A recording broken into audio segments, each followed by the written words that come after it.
All right, YouTube. You found this video because if you're anything like me, you were trying to track down some information on how to replace the oil pressure sensor or sending unit on your 1996 or so Dodge Ram 1500.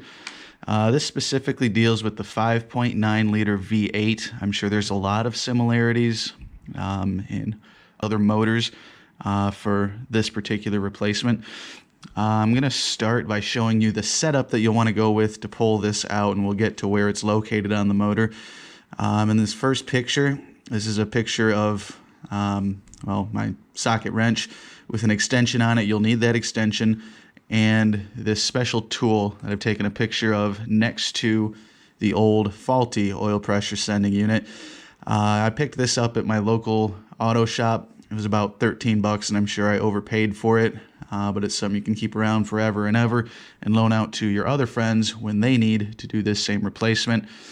The next picture here is a picture of the actual oil pressure sending unit. This is the old one, and I apologize. I didn't take any of these pictures until a couple days after I finished these replacements, specifically because it's on my plow truck and there was money to be made because it's snowing in Michigan. But as you can see on this part, it's snapped in half. So the oil pressure actually goes up through the bottom of this, which is on the bottom in this picture as well.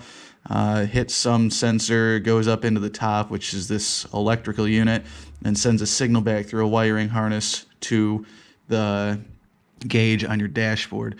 The reason I knew that there was an issue with this unit is because when I was out plowing, I stopped to get lunch, started the truck back up, and noticed my oil pressure was fluctuating. It would be in the standard operating range around the 40 mark on my truck, and then it would drop to below zero. If I'd rev it up to 3,000, it would get up towards the 40 mark, then drop back down to zero. Eventually, it was just zero. I ruled out any other issues because I did still have plenty of oil in the engine by checking my dipstick. And there was no rattling, clunking sounds or anything else out of the ordinary for a 1996 Dodge Ram 1500. So you can see that this metal part down at the bottom separated from the plastic part that leads up to the wiring harness. Another telltale sign of this going bad is when you get to the back of the engine block, which I'll show you in the next picture, you'll notice there's oil kind of everywhere.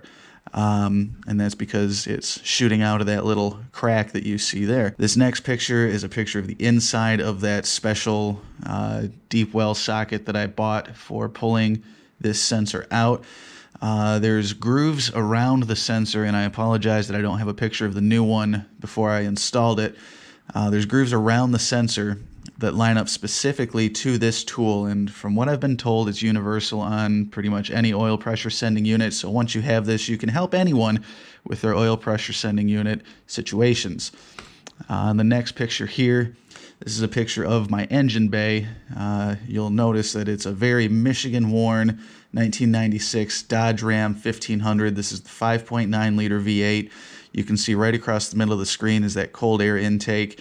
So the first thing that I did was rip that out.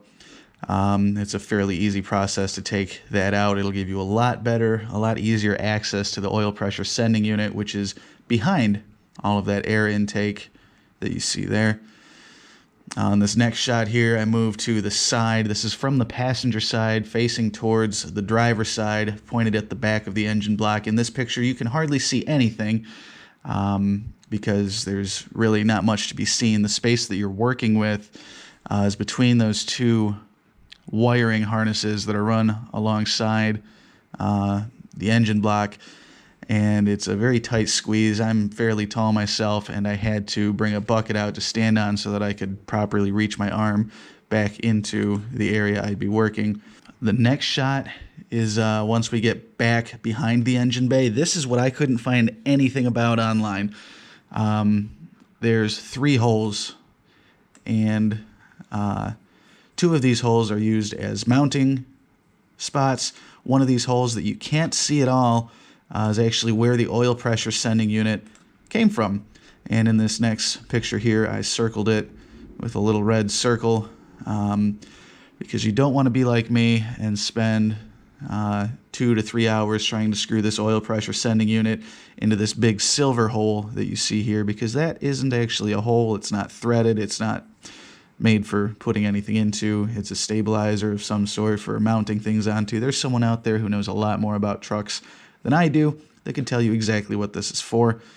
But basically, I just wanted to get you a couple pictures on the inside so you can see where you're working, because you cannot see into this area at all. Once you get that oil pressure sending unit removed using the ratchet and deep well socket set that I showed you a little bit earlier, that's the easy part. The hard part, if you will, is getting the new oil pressure sending unit aligned with that little hole, again, that you can barely see, circled in red. But that pretty much does it. If you have any questions, I probably won't be able to answer them, but I just wanted to post this video to hopefully help someone else out who runs into this same issue down the road. Thanks for watching.